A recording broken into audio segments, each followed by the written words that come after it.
ಶಿವಗಾಮಿ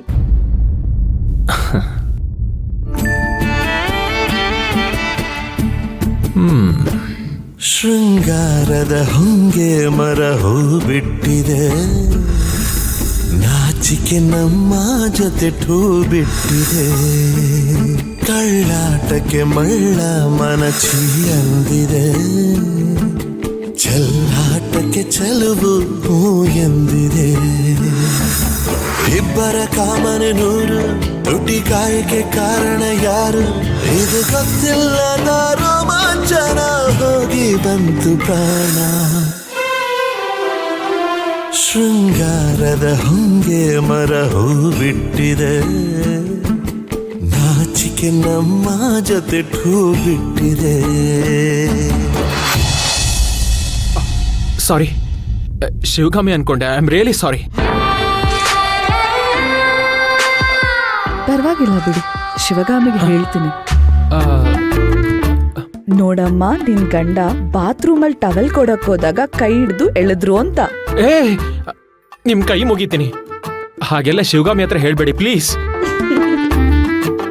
ನೀವು ಅಂತ ನನಗೆ ಗೊತ್ತಾಗ್ಲಿಲ್ಲ, ನಾನು ಶಿವಗಾಮಿ ಅನ್ಕೊಂಡೆ. ನಾನ್ ಕೈ ಹಿಡ್ದು ಎಳ್ದಾಗ ನೀವು ನನ್ ಶಿವಗಾಮಿ ಅಲ್ಲ ಹಾರಿಕಾ ಅಂತ ಹೇಳ್ಬೇಕಲ್ವಾ? ನೀವು ಶಿವಗಾಮಿ ಅಂತ ಕೈ ಹಿಡ್ದೆಳೆದ್ರಿ ಅಂತ ನನಗ್ ಗೊತ್ತು. ಅದು ನಾನು ಅಂತ ಗೊತ್ತಾದ್ಮೇಲೆ ನೀವ್ ಹೇಗ್ ರಿಯಾಕ್ಟ್ ಮಾಡ್ತೀರಾ ಅಂತ ನಾನ್ ನೋಡ್ಬೇಕಿತ್ತು. ರಿಯಾಕ್ಷನ್ ನೋಡಿದ್ರಾ ಹೇಗಿತ್ತು? ಗಾಬರಿ ಆದೆ ಅಲ್ವಾ ನಾನು? ಬಿಸಿ ಹಾಲ್ಗೆ ಬಾಯಿ ಹಾಕಿರೋ ಬೆಕ್ಕಿನ ತರ ಇತ್ತು.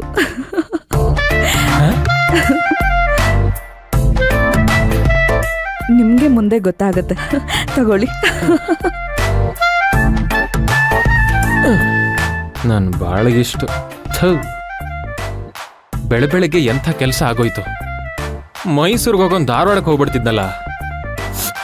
ಅಮ್ಮ ತಾಯಿ ಚಾಮುಂಡೇಶ್ವರಿ ಕಾಪಾಡಮ್ಮ.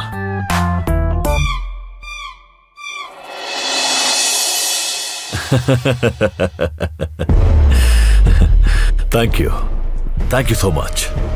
ನಾನು ಮಾಡಿರೋ ಉಪಕಾರಕ್ಕೆ ನೀವಿವತ್ತು ಋಣ ತೀರಿಸಿದ್ದೀರಾ. ನಾನು ಮತ್ತೆ ಚೆನ್ನಾಗಾದ್ಮೇಲೆ ನಿಮಗೆ ಏನು ಬೇಕೋ ನಾನು ನೋಡ್ಕೋತೀನಿ. Thank you.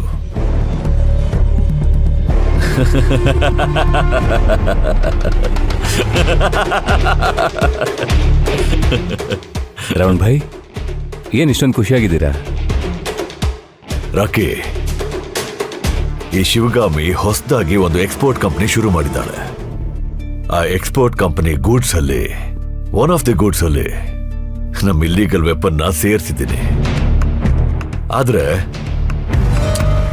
ಇದನ್ನ ಹೇಗಾದ್ರೂ ಪೊಲೀಸ್ನವ್ರಿಗೆ ವಿಷಯ ತಲುಪಿಸ್ಬೇಕಲ್ಲ. ಹೇಗೆ, ಏನ್ ಮಾಡೋದು? ರಾವಣ್ ಭಾಯ್, ನಮ್ಮ ಹತ್ರ ಇರೋದು ಸ್ಯಾಟಲೈಟ್ ಫೋನ್ ಮಾಡಿ ಇನ್ಫಾರ್ಮೇಶನ್ ಕೊಡಿ. ಬಟ್ ಯಾವ ಸ್ಟೇಷನ್ ಕೊಡೋದು? ಸ್ಟೇಷನ್ ಯಾಕೆ ರಾವಣ್ ಭಾಯ್, 100 ಕಾಲ್ ಮಾಡಿ ಇನ್ಫಾರ್ಮೇಶನ್ ಕೊಡಿ, ಮಿಕ್ಕಿದವರೇ ನೋಡ್ಕೋತಾರೆ.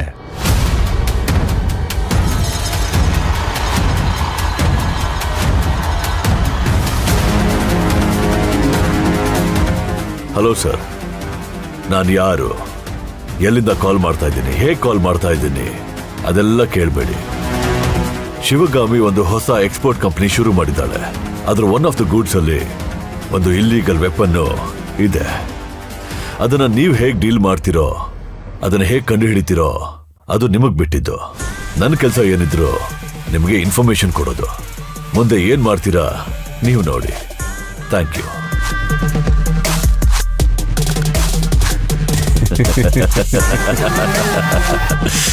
ಶಿವಗಾಮಿ ಅಸಲಿ ಆಟ ಹೀಗೆ ಶುರುವಾಗುತ್ತೆ.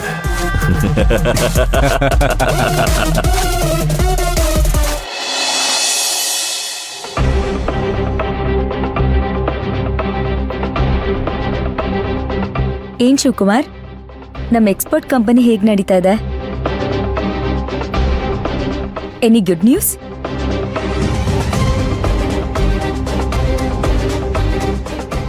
ಯಾಕೆ, ಏನಾಯ್ತು ಹೇಳಿ ಶಿವಕುಮಾರ್?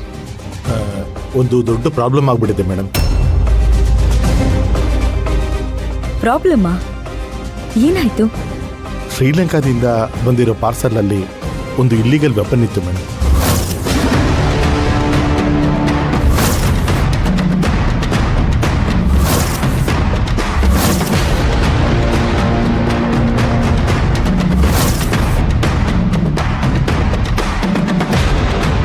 ಏನ್ ಹೇಳ್ತಾ ಇದ್ದೀರಾ ಶಿವಕುಮಾರ್ ನೀವು? ಇಲ್ಲಿಗಲ್ ವೆಪನ್ಸ್ ಇದೆಯಾ? ಯಾರು ಕಳ್ಸಿರೋದು? ಶ್ರೀಲಂಕಾದಲ್ಲಿರೋ ನಮ್ಮ ಬ್ರಾಂಚಿಂದಾನೇ ಬಂದಿರೋದು ಮೇಡಮ್. ಮೊದಲು ಅವ್ರ ಫ್ರಾಂಚೈಸಿನ ಕ್ಯಾನ್ಸಲ್ ಮಾಡಿ. ಏರ್ಪೋರ್ಟ್ ಅಲ್ಲಿ ಕಸ್ಟಮ್ಸ್ ಅವ್ರ ಹತ್ರ ಸಿಕ್ಕಾಕೊಂಡ್ರೆ ಏನ್ ಗತಿ?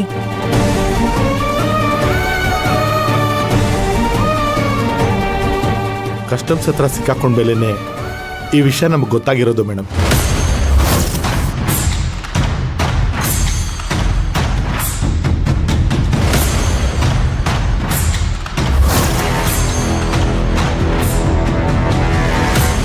ಏನ್ ಹೇಳ್ತಿದ್ದೀರಾ ಶಿವಕುಮಾರ್ ನೀವು?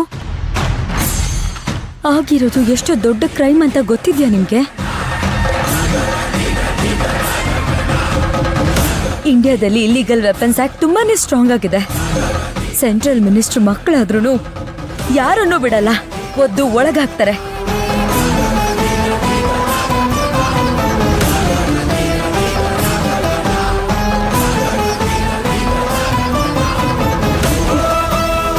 ಅಲ್ಲ, ಪಾರ್ಸೆಲ್ ಕಳಿಸ್ತವ್ರೆ ಅಲ್ಲಿ ಗಣನ ಇಟ್ಟಿಲ್ಲ ಅಂತಂದ್ರೆ ಇನ್ ಯಾರಲ್ಲಿ ಇಟ್ಟಿರ್ತಾರೆ ಶಿವಕುಮಾರ್? ಯಾರಿದಕ್ಕೆಲ್ಲ ಜವಾಬ್ದಾರಿ?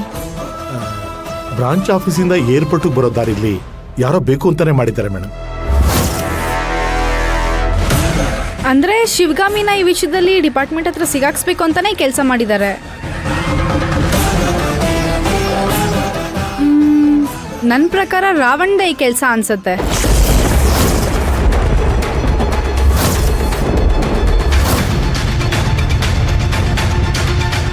ಅದಕ್ಕೆ ಮೇಡಮ್ ನಾನು ಹೇಳಿದ್ದು ರಾವಣ್ ಕಡೆಯವರು ನಮ್ಮ ಕಡೆ ಕೆಲ್ಸಕ್ಕೆ ಬೇಡ ಅಂತ.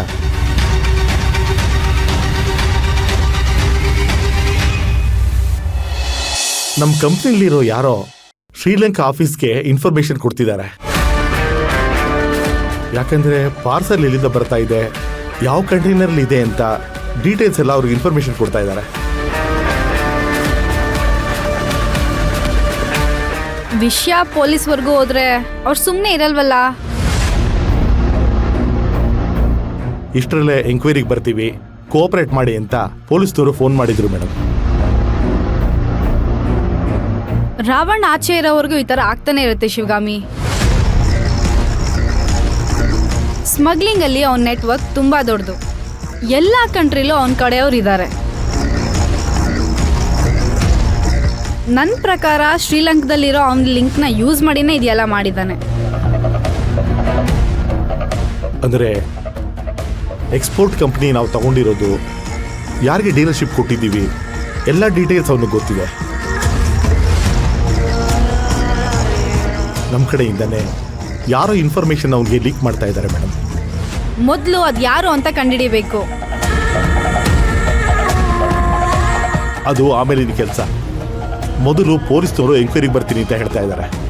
ಅದಕ್ಕೆ ಏನು ಮಾಡಬೇಕು ಅಂತ ಯೋಚನೆ ಮಾಡೋಣ. ಇನ್ನೇನ್ ಮಾಡೋದು? ಆಗಿರೋ ತಪ್ಪಿಗೆ ಪೊಲೀಸ್ ಎನ್ಕ್ವೈರಿನ ಫೇಸ್ ಮಾಡಬೇಕು.